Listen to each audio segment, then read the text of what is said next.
Voici notre avis sur la DJI Osmo Action 5 Pro. Wouhou!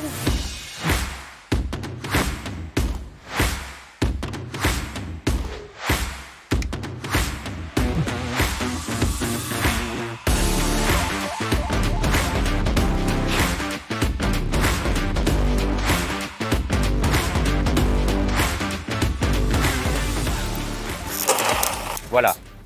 Nous sommes à cette période de l'année où DJI sort une toute nouvelle caméra d'action. Il s'agit de la 5e génération, la DJI Osmo Action 5 Pro. Et la question qui se pose immédiatement est de savoir ce que cette nouvelle Osmo Action a de pro. Et est-ce qu'elle mérite cette appellation, sachant qu'il n'y a pas de version non pro? Dans cette vidéo, je vais répondre à cette question. Comme vous pouvez le voir, nous sommes à vélo et nous allons voir si cette caméra est résistante à la poussière et aussi si elle peut prendre de belles images sur ce parcours de VTT. Alors, allons-y.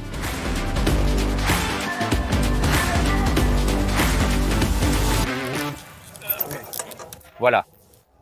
Ce qui frappe d'emblée dans l'apparence de la DJI Osmo Action 5 Pro, c'est qu'elle est quasiment identique à l'Osmo Action 4 et à l'Osmo Action 3, c'est-à-dire son prédécesseur ou ses prédécesseurs.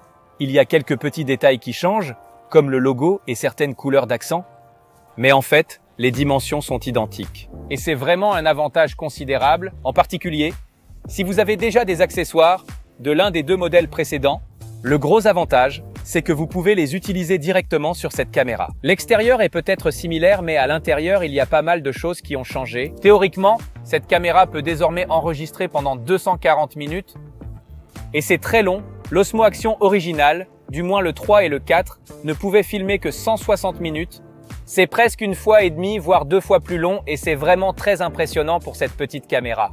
Il y a aussi quelques petites améliorations, comme le Wi-Fi 6 au lieu du Wi-Fi 5, ce qui nous permet de transférer les images rapidement, sans fil, vers son téléphone ou alors avec un câble, vers votre PC. Et une autre nouveauté intéressante, c'est le manomètre qui est à l'intérieur. Ça signifie que si on fait de la plongée avec cette caméra, ou en tout cas que l'on est sous l'eau, la caméra peut le détecter, ce qui est vraiment très pratique. Ça signifie aussi qu'elle peut enregistrer automatiquement et quand vous remontez à la surface, elle ne ressent plus la pression de l'eau et l'enregistrement automatique s'arrête aussitôt. C'est aussi un ajout intéressant à cette caméra. Une autre fonction très pratique de cette caméra, c'est le stockage interne dont elle dispose. On peut déjà le voir sur plusieurs produits DJI et c'est vraiment un excellent ajout. Elle a 47 gigaoctets de stockage interne et je vais voir combien je peux encore filmer. Je suis en 4K25 et il me reste encore 1 heure et 53 minutes. C'est évidemment très pratique de ne plus être dépendant d'une carte micro SD. Mais vous pouvez toujours en mettre une dans la caméra. Je voulais juste revoir quelques images sur l'écran et j'en suis très satisfait. Il fait beau et il y a du soleil, mais l'écran n'est pas illisible pour autant, car il est plus lumineux que sur les modèles précédents. C'est un très gros avantage. Et d'ailleurs, il se trouve que les écrans avant et arrière sont des écrans OLED. C'est aussi un gros avantage. Et JP, j'ai vraiment très envie de faire encore un petit tour avec mon VTT. Alors, on y retourne? Oui, allons-y. Super, c'est parti.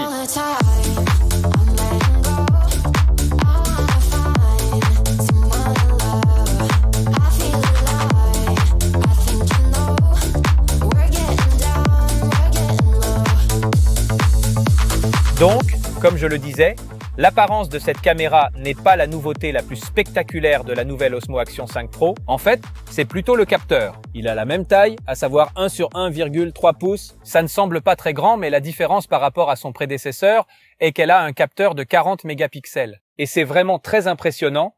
Ça ne veut pas dire qu'elle peut filmer en 6K ou en 8K, mais les photos que vous prendrez avec seront sans aucun doute beaucoup plus nettes. Je suis aussi très curieux de savoir ce que donne l'audio de cette fameuse Osmo Action 5 Pro. Il y a un peu de vent, je roule dans un endroit de la forêt qui est plutôt sombre, mais je suis surtout curieux d'entendre le son des micros. J'ai vraiment bien aimé les micros de l'Osmo Action 3 et 4. Je me demande s'ils ont été améliorés, donc n'hésitez pas à me le faire savoir en dessous dans les commentaires. Vous pouvez utiliser les micros internes de l'Osmo Action 5 Pro, mais vous pouvez aussi utiliser le DJI Mic 2. Ce qui est pratique, comme avec l'Osmo Action 4, c'est que vous pouvez connecter 2 micros à la fois. Et oui, la qualité est bien meilleure que celle du microphone interne. Là, je prends l'image en D-Log-M. Et ça me permet d'obtenir un profil de couleur un peu plus plat. La plage dynamique est un peu plus large. Je suis curieux. Je me vois assez sombre sur le petit écran, mais je ne sais pas. s'il est possible d'y remédier. Là, j'ai un bon éclairage et je passe souvent des zones sombres aux zones claires. Je suis à nouveau dans l'ombre, je vais retourner au soleil. Je suis très curieux de voir comment la caméra va gérer ça, pour ainsi dire. Bien sûr, vous pouvez filmer au format 16/9 classique, mais aussi au format 4/3. Ça vous permet d'avoir encore plus de flexibilité dans la post-production.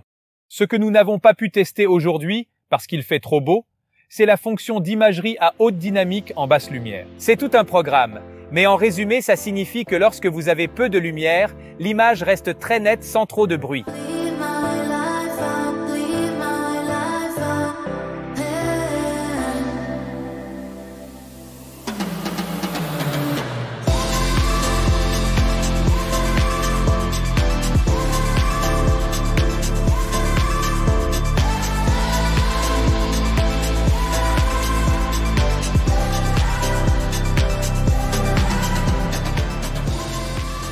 Alors Marc, nous avons déjà pu capturer quelques images.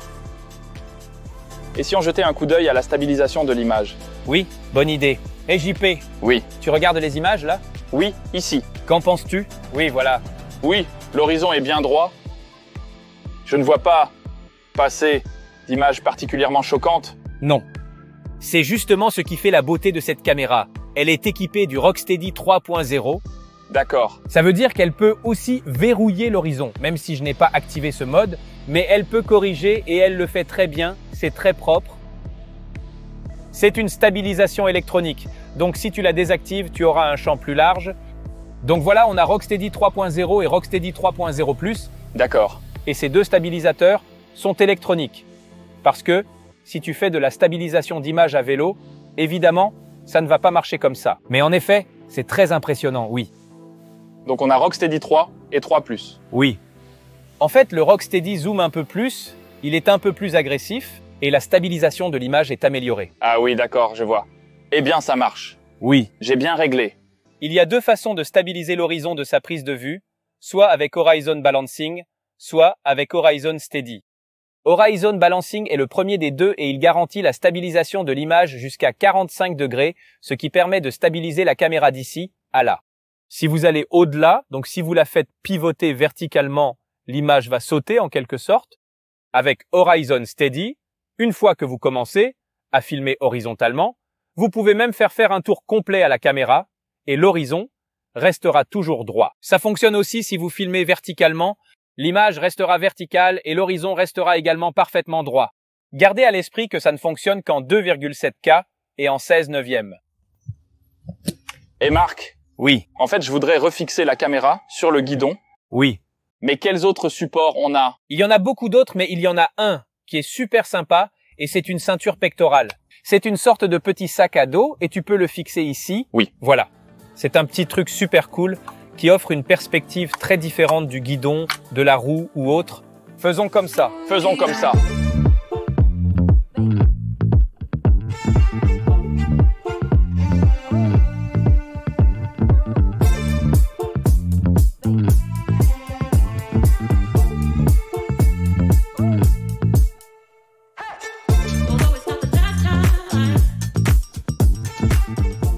Et tu as d'autres accessoires. J'ai déjà montré la ceinture pectorale et le support de guidon que nous avons déjà attaché, mais tu as aussi un étui très pratique pour recharger 3 batteries qu'on reçoit avec le combo Adventure. Et avec ça, tu reçois aussi une perche à selfie d'1,5 m. Mais il y a d'autres accessoires, comme un boîtier pour la caméra, pour aller jusqu'à 60 mètres sous l'eau. Il y a aussi des accessoires pour les sports nautiques. Et tous ces accessoires te permettent de prendre des images un peu différentes, sous un angle différent de ce que tu peux faire normalement.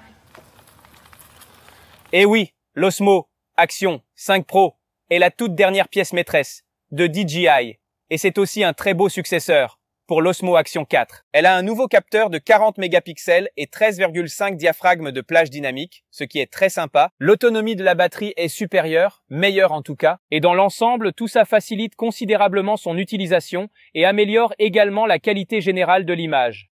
Voilà, c'était notre avis sur la nouvelle Osmo Action 5 Pro de DJI. Si cette vidéo vous a été utile, n'hésitez pas à liker. Et si vous souhaitez aussi capturer des images stables, mais avec une caméra plus grande, DJI a aussi récemment annoncé la DJI RS4 Pro et la RS4 Standard. Nous avons testé la RS4 Pro, vous trouverez la vidéo à ma gauche. Merci d'avoir regardé, likez, abonnez-vous et à la prochaine fois. Je vais refaire un tour. À plus!